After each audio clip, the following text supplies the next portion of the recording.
Y para esto dividí el video en dos partes: pensar y hacer. Y cada uno tiene 3 puntos cruciales. Empiezo la primera parte con el punto investigación y diseño, porque es el que más me ha costado aprender. En diseños anteriores me la pasaba investigando tanto sobre el proyecto que termino bloqueándome, porque es tanta la información que no sé por dónde empezar mis esquemas de diseño. Y luego en otros diseños he empezado a proponer varios esquemas sobre la mesa, pero sentía que lo que hacía no tenía sentido, porque no había una intención más clara detrás, y me sentía completamente perdido. Esto me recuerda en mis primeros años de diseño, cuando no entendía ni el concepto arquitectónico ni su rol. A unas semanas de haber comenzado el proyecto, una maestra nos pidió escribir el propósito del diseño. Y a mí me valió y yo era necio y llegaba con ella diciéndole: oye, es que quiero que mi biblioteca sea vertical y que haya un acceso total al edificio. Pero la maestra me decía: ¿para qué? Y no porque ella estuviera en contra de mis ideas, pero porque quería que yo integrara esa parte de pensar en mi diseño. Después de retorcer un poco mi mente, dio clic. Tener acceso total a la biblioteca le da al usuario un sentido de pertenencia. Le expresa que es bienvenido a utilizarla de la manera que él quiera, sin límites. El concepto surgió porque la forma y el impacto social se sumaban. Por eso es importante darle intención a lo que hacemos, haciendo las preguntas correctas que son esenciales para la investigación y el diseño. A esto le llamo investigar como detective. Escoger e interpretar la información importante del diseño para ir proponiendo varios esquemas o escenarios antes de escoger el mejor. Por lo que hay que entender la vida del proyecto, en otras palabras, la narrativa,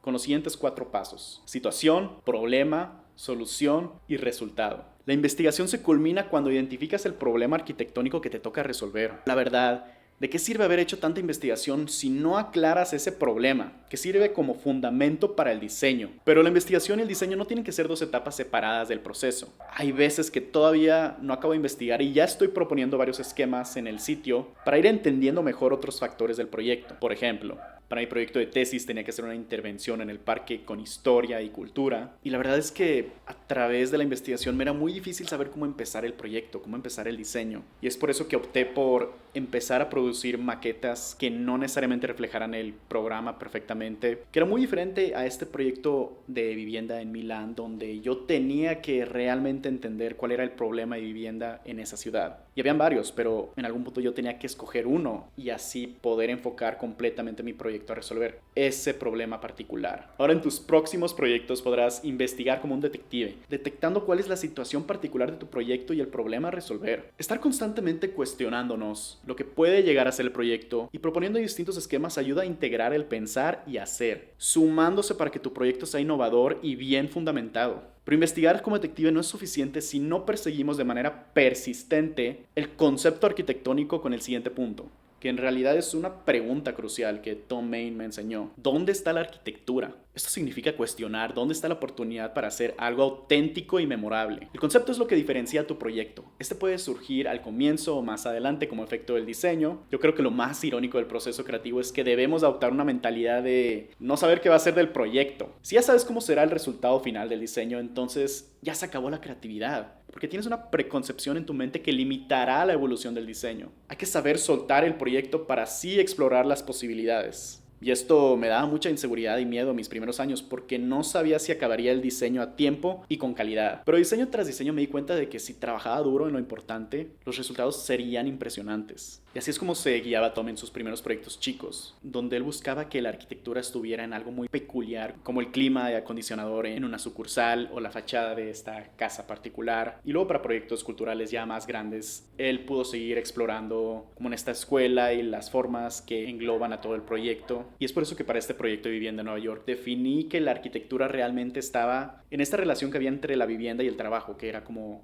pues tienes tu vida de trabajo, tienes tu vivienda, que era una serpiente, que tenías los pisos intercalados y que de un lado pues el edificio era esta parte pública con calles aéreas donde tú podías acceder a los diferentes comercios y del otro lado se ató una cosa privada donde tú podías acceder a tu propia vivienda. Entonces para tu siguiente proyecto pregúntate, ¿dónde está la arquitectura? Para que establezcas los siguientes 2 puntos. 1, los mayores potenciales y 2, las limitaciones. Y esto es sencillo cuando ya tienes mucho conocimiento y experiencia en el diseño, pero cuando vas empezando es más difícil y por eso hay que estudiar el trabajo de otros arquitectos. Pregúntate qué hizo Le Corbusier u otro arquitecto en su época para resolver un problema similar al tuyo. ¿Dónde estaba la arquitectura para él o ella? También entendiendo que estos arquitectos fueron de otro tiempo y contexto. Aquí la oportunidad está en agarrar ideas sólidas de otros proyectos y adaptarlas o mejorarlas en tu propio proyecto. Estudiando a los mejores aprendí que sus proyectos son conformados por varias ideas y entre esas ideas hay unas más importantes que otras y que lo hacen desde el proyecto entero hasta el detalle. Preguntarnos dónde está la arquitectura es una manera de pensar, una búsqueda constante de qué es lo que la arquitectura puede hacer y cómo. El siglo pasado nos dejó con muchos problemas por resolver y buenas ideas reemplazan malas ideas. Pero dónde está la arquitectura es también una búsqueda personal, en la que tus intereses influyen en tus decisiones. Para eso te comparto el tercer y último punto de pensar.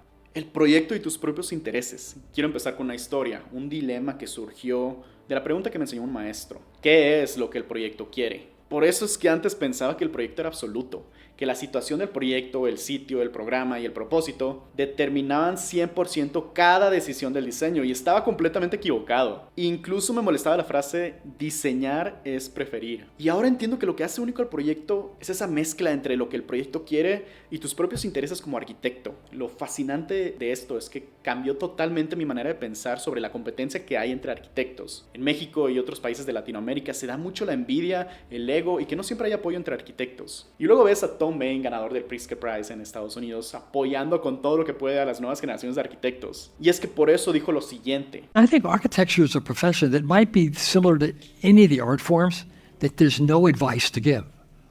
It's so connected to the specifics of you as a human character, right? That you have to figure it out. And if you have to have any general characteristics today, you have to be alert. You have to be able to observe and somehow personalize and internalize those things and connect them to your particular craft. Pero también estos intereses surgen con tiempo y dedicación. Por ejemplo, a mí me tomó como 4 o 5 años para empezar a tener mis propios temas más claros. Las identidades o la forma y el contenido. Y ahora son parte del valor que ofrezco en mi servicio como arquitecto. Veamos cómo otros arquitectos resolvieron sus proyectos según sus propios intereses. Lo vemos en el siglo pasado. El trabajo de Frank Lloyd Wright era mucho más orgánico y simbólico y él detallaba todo. A diferencia de lo que era para Le Corbusier, que él estaba en esta búsqueda de lo que era pues lo moderno y a la vez poder tener esta como complejidad entre distintas ideas. A diferencia de Mies, que para él lo más importante era cómo se construía el edificio y los detalles y lo ambiciosos que podían llegar a ser varios espacios. Y también lo vemos en este siglo, donde Rem Koolhaas está obsesionado con esta idea de las ciudades, de que un edificio pueda tener como varios caracteres y el programa innovador. Así como Tom Main, que tiene como que cierta complejidad de poner varias ideas o varias fuerzas juntas en un edificio, y a la vez que pues Zaha Hadid exploró algo más orgánico, algo más curvo y radical, y cómo eso podría de todas maneras tener función dentro y ser un edificio. Y repito lo que Tom Main dijo: debes ser capaz de observar y de alguna manera personalizar e interiorizar las cosas y conectarlas con tu propia práctica particular. Puede ser que tengas un interés con cierta tipología de la arquitectura o ciertos temas o un problema arquitectónico, incluso un interés allá afuera con otras disciplinas como el arte, la música, la cinematografía, etc. Si hay algo que debes de recordar sobre la primera parte de este video es: 1. Integrar la investigación y el diseño para detectar el problema del proyecto como si fueras un detective. 2. Preguntarte dónde está la arquitectura para ver dónde está la oportunidad en cada proyecto. Y 3. Retarte definiendo tus propios intereses y combinarlos con lo que el proyecto quiere. Pero esto no es suficiente si no sabemos cómo actuar con las características únicas que cada proyecto te ofrece y cómo hacer que el concepto se refleje en la forma. Para eso tenemos la segunda parte de este video. Si este video te está ayudando, suscríbete y dale like para apoyarme en mi misión de ofrecer una educación de diseño real y gratuita para todos los arquitectos. Empezamos definiendo las características que hacen a cada proyecto, preguntándonos: ¿en qué somos expertos los arquitectos? Tú dime: diseño, construcción, dibujos, maquetas. Un maestro que es socio de Tom Main me dio la respuesta: el arquitecto es un experto en darle escala y significado a una intervención geográfica. Así es como hemos intervenido en el planeta a lo largo de la historia, dándole tamaño,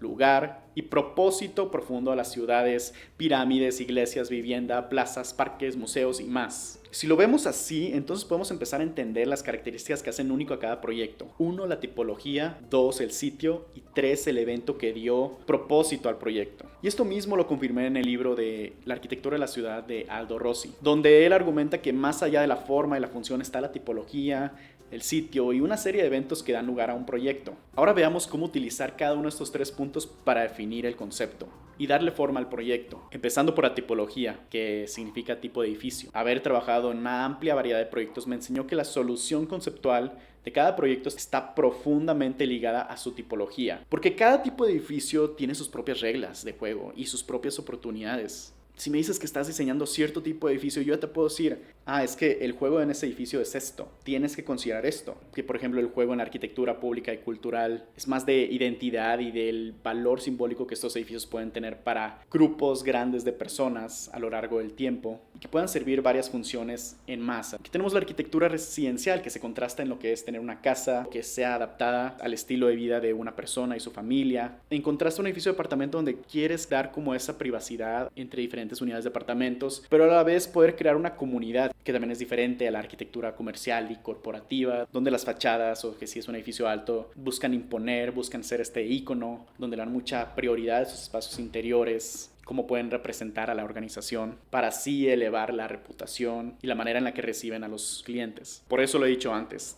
La historia de la arquitectura es la evolución de distintas tipologías a través del tiempo, así como la creación de nuevas tipologías. Puedes aprovechar este punto de la mejor manera considerando estos dos frentes. Primero ayuda a estudiar el linaje de la tipología y ahora lo que es la tipología en este presente. Por ejemplo, para el Museo de Jinju, fui estudiando cómo a través del tiempo pues diferentes arquitectos resolvían este problema del museo y fui también identificando la esencia de ese museo, que era este espacio central abierto, que era también como que este recorrido entre las exhibiciones y la importancia de la fachada que mira al resto de la ciudad. Y aquí lo interesante es que el programa también pues es una manera de darle un propósito arquitectónico al edificio, que sí, a veces el cliente tiene una lista de funciones o a veces tú la tienes que crear, pero tienes que considerar las oportunidades que hay en un sitio así que responde a varios factores sociales, culturales. Los programas no necesariamente siempre tienen que estar separados, a veces diferentes funciones se pueden sumar. Ahora, cada vez que diseñes, enfoca tu proceso en las oportunidades que se presentan según la tipología. ¿Qué es diseñar una casa, un centro cultural o un espacio público en el siglo XXI? Pero para hacer que tu proyecto sea aún más auténtico, hay que considerar las tipologías dentro del sitio y contexto, que es lo que vamos a tocar en el siguiente punto. Tener un sitio en este planeta, un lugar, hace única la arquitectura. Para trabajar conceptualmente el proyecto en el sitio, consideramos estas dos partes. Uno, el sitio en físico por dentro y afuera, así como la escala y su relación con el contexto. Y dos, la ciudad, porque otros factores locales influyen directamente cómo el proyecto se diseña y se construye. Desde el clima, los materiales locales, hasta la historia de la cultura. Las oportunidades dentro del sitio en físico son más un ejercicio territorial entre interior y exterior. Por ejemplo, tenemos la diferencia de lo que es un sitio sagrado en medio de la naturaleza, a diferencia de un sitio en medio de la ciudad rodeado de demasiados edificios. Es por eso que vemos esta capilla de Peter Zumthor, que es algo minimalista, sencillo, pero hermoso por dentro. Imagínate, no solo increíble el contexto, pero también ese interior. A diferencia de este edificio de vidrio que empieza a tener como que su propio carácter por el contexto en el que se encuentra, lo contrasta y por eso lo hace único el edificio. También es muy importante considerar la escala del sitio en relación a los metros cuadrados del proyecto, que si se presta a mucho espacio exterior como me tocó en la escuela de Ucrania, o que si es tan denso que estamos hablando de un edificio muy alto con muchos pisos, que se presta a otro tipo de oportunidades, ya sea de la fachada, de la circulación o del icono que puede hacer en la ciudad. También podemos integrar el sitio, el contexto, como se hizo en este concurso de unos auditorios, que este proyecto se convirtió en como un faro de luz para el resto de la ciudad, para conectar con downtown. A diferencia de este concurso de Harley Davidson, donde hice que la calle fuera parte de la sucursal, hice este estacionamiento con cantilever, arriba esta caja flotante con la galería digital y el logo de Harley Davidson. Las oportunidades de cada ciudad las describe Farshid Mousavi en su libro Arquitectura y Micropolítica. Las relaciones de poder, las estructuras sociales y las dinámicas cotidianas condicionan y dan forma a la arquitectura. El reto está en cómo hacemos que el diseño responda a cada ciudad por factores como las necesidades de los clientes, los procesos de obtener permisos para la construcción, el clima, los materiales disponibles y la cultura local. Crecer en Estados Unidos es completamente diferente a cómo lo haces en Francia. Por ejemplo, a los clientes estadounidenses les hablas del proyecto en números, en costos, en cuántas unidades de apartamentos se pueden crear y sus dimensiones. Cuando un cliente en Francia quiere escuchar una historia asombrosa que le recuerde a su ciudad, así como la diferencia de cómo aprovechas los espacios interior y exterior en ciudades heladas donde quisieras tener ya casi que todo en el interior, a diferencia de ciudades calientes donde buscas que haya más ventilación, más sombra y otro tipo de actividades. Igual que en ciudades urbanas donde la manera en la que se construye el edificio es completamente diferente y los materiales a algo que se hace más en una ciudad ciudad rural con métodos de construcción más tradicionales. Para tus próximos proyectos, considera cómo el concepto puede surgir de cómo se responde al sitio y su contexto, además de hacer que tu proyecto realmente pertenezca a la ciudad. Reta las costumbres y darles un giro innovador, pero con esto y la tipología falta por considerar el último punto, lo que realmente le da vida al proyecto, el evento. Todo proyecto surge de una necesidad, de un evento o una serie de eventos que le dan significado al proyecto y hacen que la inversión valga la pena. Aquí es donde nos corresponde entender el proyecto por su esencia. ¿Cuál es el objetivo? Por ejemplo, no es construir solo una escuela, es mejorar la educación de los estudiantes. No es construir un museo solo por tener arte, es crear un símbolo en la ciudad que le agrega valor cultural a los ciudadanos y a los turistas. El concepto surge de cómo respondemos al evento con el diseño. Cada edificio es su propio mensaje al entorno y sirve al cliente y a los usuarios. Para esto hay que considerar 2 puntos. Uno es antes del proyecto, el evento que da lugar al proyecto, esa necesidad o problema, ese deseo o dolor que el diseño puede resolver. Así como en este centro cultural que era como un homenaje a Ai Qing, el papá del artista Ai Weiwei, que era un poeta famosísimo en China, donde yo busqué que ese edificio y su complejidad reflejara la vida y las escrituras del poeta. A comparación de esta sucursal en Harley Davidson, donde simplemente se necesitaba pues agregar varias funciones y renovar el comercio, donde yo fui respondiendo con esta galería digital que flotaba sobre el estacionamiento de las motocicletas que ya les he mostrado antes. Y luego aparte tenemos el después del proyecto, que es entender que el proyecto se convierte en su propio evento. Si mañana se construye una biblioteca impresionante en tu ciudad, ¿qué significa eso? ¿Qué cara le quiero dar a los turistas y a otras ciudades? Es un gran impacto, así como lo vemos en esta propuesta concurso ganadora de Morphosis para los Juegos Olímpicos en Estados Unidos, que ellos no solo diseñaron para los Juegos Olímpicos, ellos diseñaron para la vida después de esos Juegos Olímpicos, que era poder darles parques y espacios libres a las colonias cercanas, a la comunidad, que es muy diferente a este tipo de edificio de una compañía magnate grande en China que tiene un carácter competitivo y dominante que pone su organización en lo alto. Aquí la ironía está en la diferencia que hay entre la vida que imaginamos del edificio y la vida que realmente sucede. Lo interesante es que los mejores proyectos conceptualizan estos 3 puntos anteriores y van más allá. Son una síntesis de varias ideas que se pueden estudiar tanto como por sus partes como por el conjunto final. Si hay algo que tienes que recordar de esta segunda parte del video es 1. Estudiar la tipología de tu proyecto y desafiar el programa. 2. Integrar las oportunidades del sitio y la ciudad en tu proyecto. 3. Cumplir con el evento que dio lugar al proyecto, la mejor versión del edificio para el cliente y los usuarios. Este proceso de diseño que combina el pensar y hacer es algo que cuesta aprender, pero que con el conocimiento y la experiencia que vayas adquiriendo verás que se te integrará en tu manera de trabajar y te va a ser más eficiente. Con el tiempo he aprendido que los arquitectos más hábiles tienen un estándar tanto en velocidad como en calidad y que eso combinado con un gran cliente hace los mejores proyectos de este mundo. Si te resulta útil, puedes descargar esta imagen como referencia para cada diseño que hagas. Pondré el link para descargarla gratis abajo. Si te gustó este video, chécate este otro que habla del proceso de diseño más a fondo y cómo presentar tu proyecto. Gracias y coméntame acá abajo tus dudas.